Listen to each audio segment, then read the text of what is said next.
You know, I read just recently declassified information, the CIA's own website, where they admit that the US government was deeply involved in the overthrow or assassination of Prime Minister Mossadegh of Iran, President Allende of Chile, Arbenz of Guatemala, Diem of Vietnam, Lumumba of the Congo. And speaking of Allende of Chile, he was replaced by the terribly brutal dictator General Pinochet, who was a great defender of Operation Condor and also oversaw the murder of tens of thousands of his people, and was praised by Secretary of State Henry Kissinger as a great defender of capitalism. I stood in front of the Shah of Iran, the presidents of Indonesia, Ecuador, Panama, members of the Royal House of Saudi Arabia, and I've said something like, in this hand, I have millions of dollars for you and your friends if you play our game. In this hand, I have a gun in case you decide not to. Now, my words were more diplomatic than that, but that was the message. I was an economic hitman. And we economic hitmen have created a new global economy, really, a form of capitalism that I call predatory capitalism. I would go to countries with resources our corporations covet, like oil.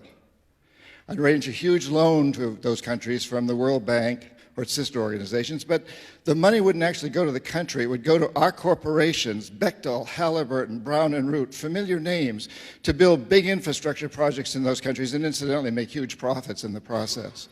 They'd build power plants and industrial parks, things that would benefit a few wealthy families in the country, the ones that own the industries.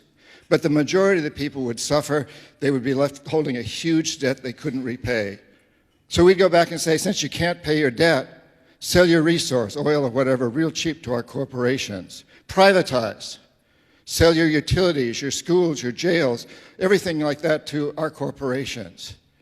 And Claudine also told me that if the leaders of these countries refused my offer, people she called jackals would be right behind me. I didn't actually carry a gun, but the jackals did. My first assignment was in Indonesia, a country that had just ended a terrible civil war where more than 1 million people had been killed. It had a terrifying reputation. And I have to admit that when I arrived in Jakarta, knowing I'd be there for about 3 years, my knees were shaking pretty bad. My stomach was filled with fluttering butterflies. I had no idea what I was supposed to do. I was a very young man. I just knew that I was expected to produce a report that would convince the Indonesian government to build an extremely expensive electrical system, hiring our corporations to do it. Claudine had made it sound simple, even kind of James Bondishly romantic. But now I'm struck by reality, and I felt naive, ill-prepared, vulnerable. Fortunately for me, the winner of the Civil War, President Suharto, who was actually a dictator, wanted the projects that I was offering, and he also wanted CIA and Pentagon protection. And so every time I stumbled, and I stumbled often, somebody was there to pick me up. A government official would appear with an incredible report that would indicate beyond any shadow of a doubt that electricity was all the country needed to take off to huge growth. A Harvard-trained mathematician showed up with a mathematical formula that proved that if they just built this electrical system, everything would be fine. In the end, I produced a report that forecasts the need for electricity at an unheard of annual rate of 19%. Indonesia got its loan.